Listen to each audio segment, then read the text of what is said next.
Okay, good afternoon. Today we're going to be covering our author in depth for our next test, and our author is Jonathan Swift. Very important for our next test. There's going to be several things that we're going to be covering, and I'm going to be saying them out loud. Number one, biography of Jonathan Swift. Number one, the biography of Jonathan Swift. Number two, the vocabulary of the essay, A Modest Proposal. A Modest Proposal is an essay that we're going to read here in class from Jonathan Swift. That's number two.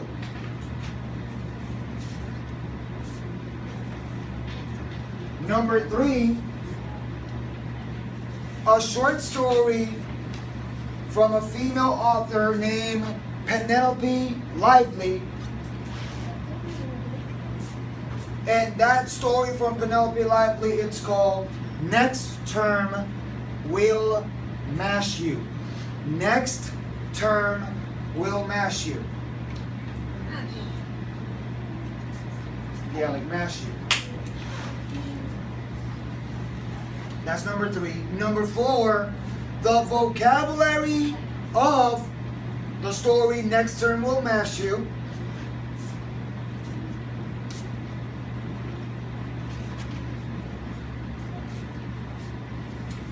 And five, the short story Evelyn from James Joyce. Evelyn from James Joyce.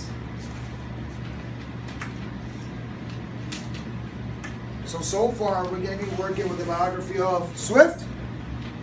However, there's a possibility, slim, that we can work with the biography of Penelope Lively and the biography of James Joyce.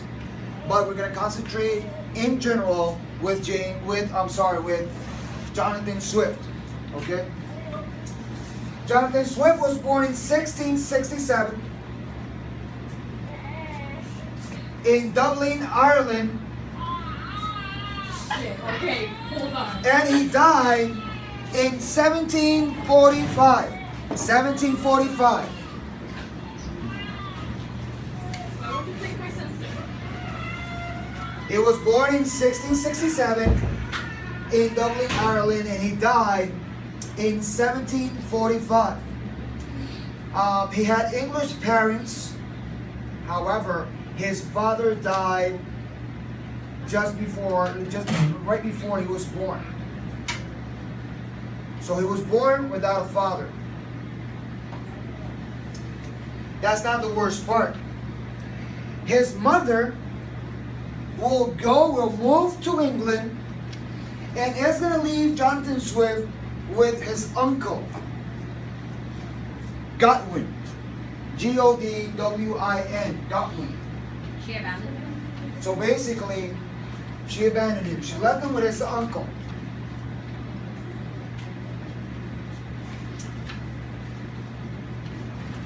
Swift is known as one of the greatest satirists in the English language. He died at the age of 77. He died at the age of 77. Now, anyone knows what is satire? Satire. A mockery of something. What else?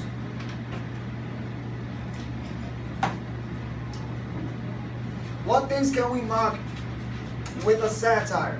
Everything. People. Give me an example. People, The government. the government, politicians. People, animals, anything. So you can mock anything with a satire, okay? It's writing that uses humor to expose and ridicule subordinate and stupidity. So if, for example, let's take the example of politicians.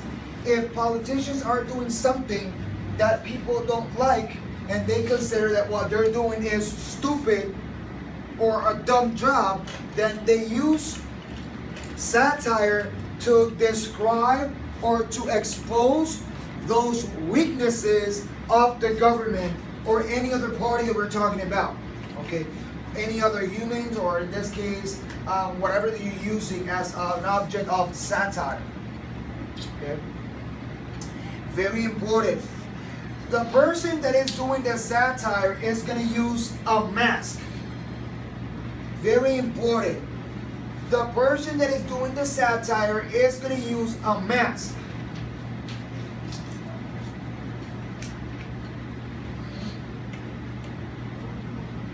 So they're going to unmask the evil or the stupidity out of the topic or the source that they're doing it. However, they're going to use it, they're going to do it, using a mask.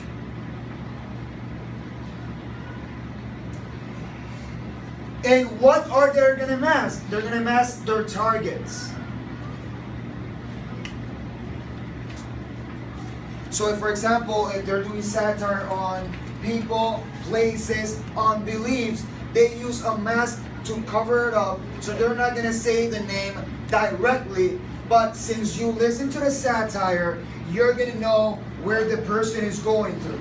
Okay? However, they're going to cover up, because if they say it directly, that's going to compromise that person, and that could get them in trouble. Okay? So that's why they cover it up. Let's say, for example, that we're doing a satire of the governor of our island.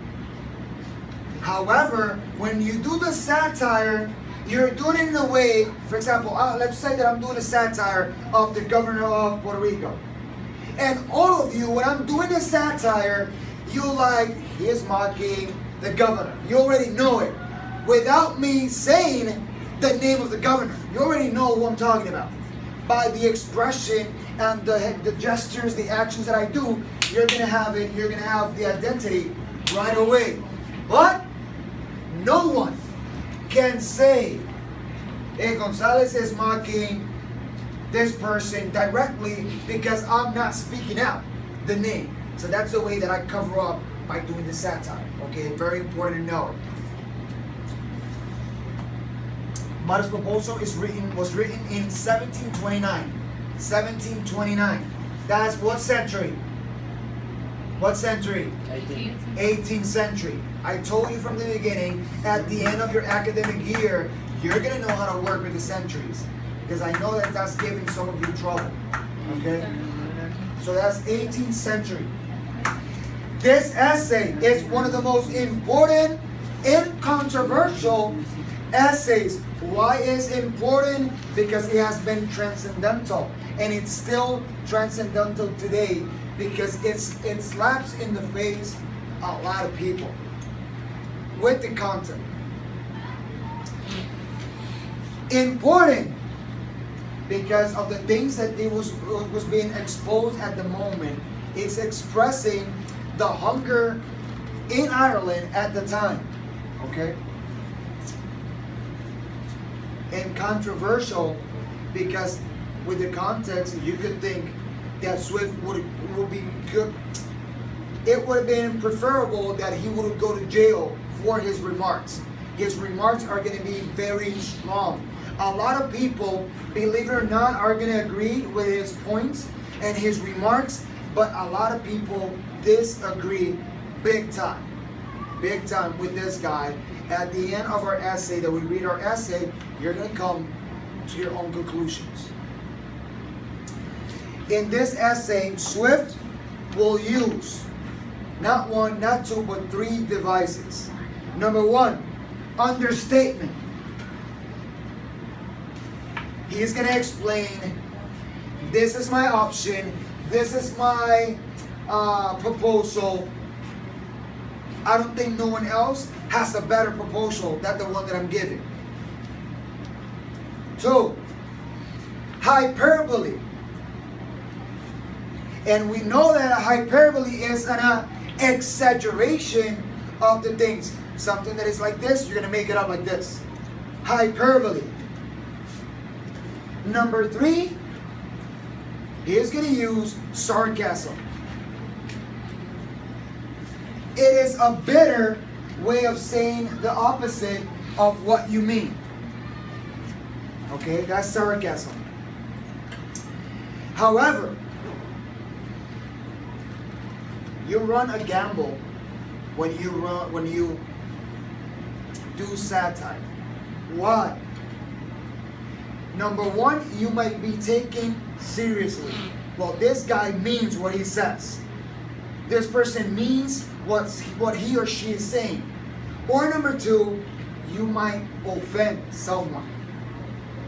So it's like I have my right side, and my right side could be offended by it. But what's gonna happen with my left side? It's gonna what? Almost everyone gets offended. Almost everyone. However, people can take it like I'm serious. However, other people can be offended, but like, how dare you? You're saying this. How dare you? You're taking this topic and making a satire out of the topic. And that's the same thing that will happen with Modest Proposal. Okay? Sweat is gonna despise, is gonna hate three things. Number one, fanatism. Like when people are very fanatic, like in politics, that people are very fanatic with XY party. And we have covers in our size that do not let us look at reality. We're so focused on going forward. We're so fanatic. We're fans of a certain party that we don't see the perspective of the other. And we were not open to suggestions. And it happens in politics. It happens for a lot of people in religion. It happens in sports. In a lot of the topics that could bring major issues and major debates. Okay? This essay will bring a major debate. Okay? Number two, selfishness. Despised people are selfish. And to be selfish is when you think about yourself. You don't think about no one else. And number three, pride. Pride. Remember what we read in the first semester of the Anglo-Saxon poems? That we talk about pride. Pride could be positive, but it could be negative. And we're talking about pride here in a negative way. How pride could hurt you and other people also. Very important to know the historical background of Ireland, of what's happening, to understand Modest Proposal. We know that Ireland and England do not get along. There has been tensions throughout history with England and Ireland respectively.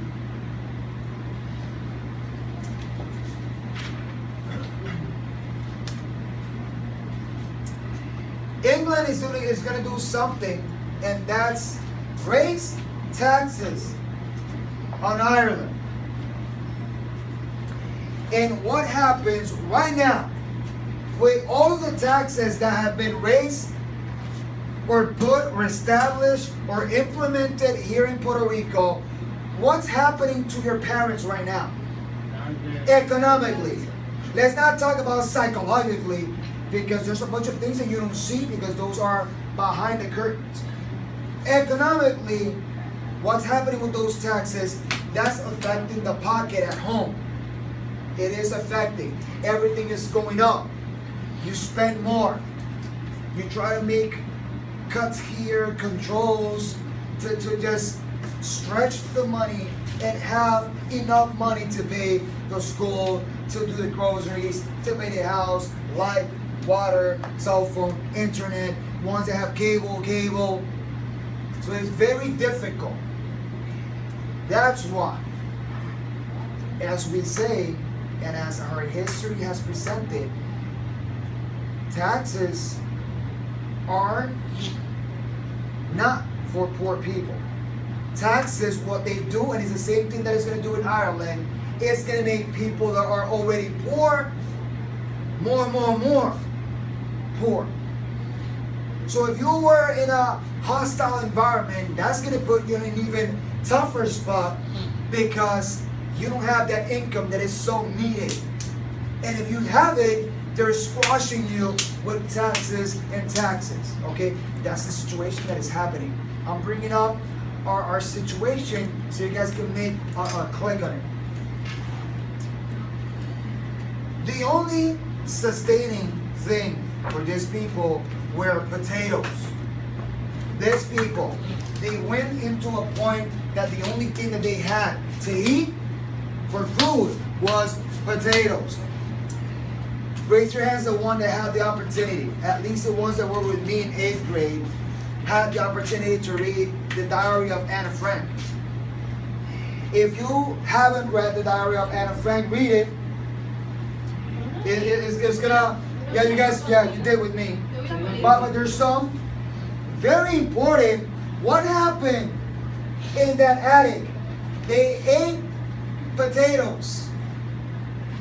And at some point, they had to eat those potatoes rotten. Because that was the only thing that they had. Because we got the Germans, we got the rot. The Green Police was after them. And the Germans, well, the Nazis were after them. And we got World War II. And it was a hostile environment, very difficult. It's like right now, let's say that the only thing that we have to eat is rice, for example. Rice. Every single day for, let's say, for 5 straight years, from Monday to Sunday, you will eat rice. I can live off potatoes. Rice, rice, and rice, and rice, and you don't have no variety. There are no fast foods. There's no restaurants that you could go eat. The only thing that you will eat is rice. You're going to get to a point that you're going to be tired of the rice. Do the exercise and eat it for 2 straight weeks. Okay. Do it. Do it. Then whatever other thing. Use whatever other thing and eat it for 1 or 2 weeks in a row without eating anything else. You're going to, when you see it, you start eating other things and you see it again, you're going to be like, I don't want it. Because you get tired. You have ate it so much. Well, if you don't have nothing else, you have to eat it. There's no break right there. But if you don't, that's your primary source of food. Plain simple. And in this case was potatoes. Potatoes were first domestic by the people of Peru. Believe it or not. When the Spaniards conquered the Inca Empire and they went back to Europe, they took the potatoes to Europe. So the ones that brought it to Europe were the people from Spain after conquering the Inca Empire. Therefore, potatoes were distributed and known in Europe. However, the country that made the profit, that distributed, that used it in their country, whatever we want to call it, whatever source we want to say, that used potatoes the most, where it was the country of Ireland. Okay? And we have mass starvations. Can you imagine when they had potato famines? And famines is when the crops are all messed up and you're not able to eat from those crops. When you have the famines, and you had several potato famines, massive, in Ireland, what's going to happen to those people? They're going to starve, and a lot of them are going to starve to death. Okay? Now, by the 2011, 5 countries were the major producers of potatoes. Number 1, China. Number 2, India. Number 3, Russia. Number 4, Ukraine. And number 5, the United States. Okay? China, India, Russia, Ukraine, USA. China, India, Russia, Ukraine, United States. And you got big markets there. Big markets like China, big markets like the United States, big markets like India, large countries, and their manufacture, um, the way they do their business is very large. So you got three powerhouses there in terms of industry and economically. In terms of population, we know that China has big population, that will help also. India, big population, that will help also. And the United States, you know that you have the people from the United States, plus you got immigrants that are coming from all over the world every single day. So it continues to grow and grow and grow. So Jonathan Swift is going to take a journey to Ireland. And he's going to listen to a lot of stories. And one of the stories where that a lot of people were giving away their kids because they had nothing to feed them. A lot of people gave their kids away to prostitution to get something in return. So this is dramatic and drastic things. And we don't see it in a oh my God way, because if we haven't lived in those conditions, it's very hard for us to be in the shoes of those parents.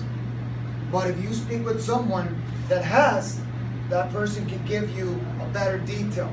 Okay? So for us, we can say a lot of things. We can write as many essays, reflexive essays of that topic, but we're not going to be able to be precise because we haven't been in that position. Okay?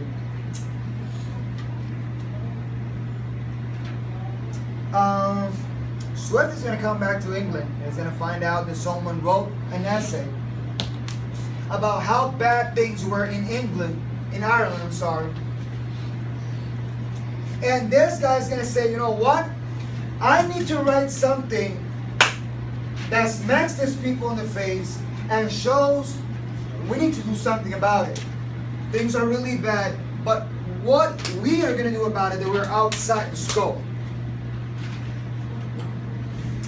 When Swift publishes a modest proposal, people are going to be totally outraged, pissed off, mad. How dare you? In that way, that's how tough it is. People say that you should go to prison. Some people say that you should be executed. The essay is going to be divided in 3 parts. The essay will be divided in 3 parts. Number 1, he is going to expose, he is going to explain that things were very difficult and hard in Ireland. Things are very difficult in Ireland. That's number 1. Number 2, he is going to provide his proposal. Well, number 1, things are very bad in Ireland. Then number 2, you know what? I have this proposal. That's my proposal. There you go. That's my solution to the problem in Ireland. And at the end, 3, he is going to say, you know what? That's my solution. If you have a better solution, I'm welcome to hear it. So if you have something better, say it. I already gave my solution, my proposal.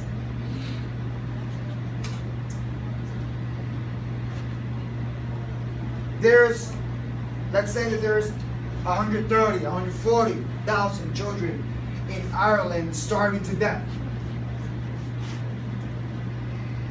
There's no way to control the hunger. There's no way to feed them.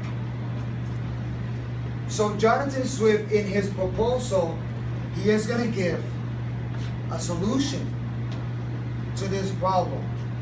And the solution for the problem is, well, since we're not able to take care of these children, well then let's eat them. That's the solution. What? If we cannot take care of the kids, then let's eat them. Why would they eat the children? Well, he is going to answer your question in his essay.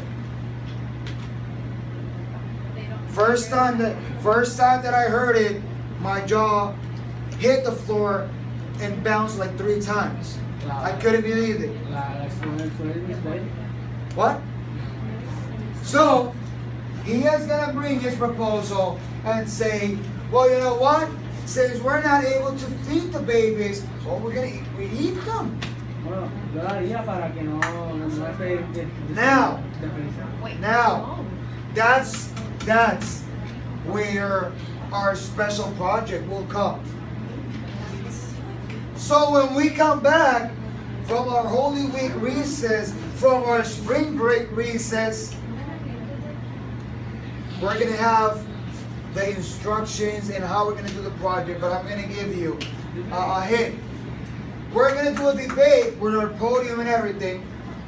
And in that debate, you have to come with your evidence ready in class to defend your point, and the other is gonna defend their point, and it will be one side will defend that they should not eat the babies for XY reason, and the other side of the coin will say, you know what, we should eat them, and you're gonna give your argument.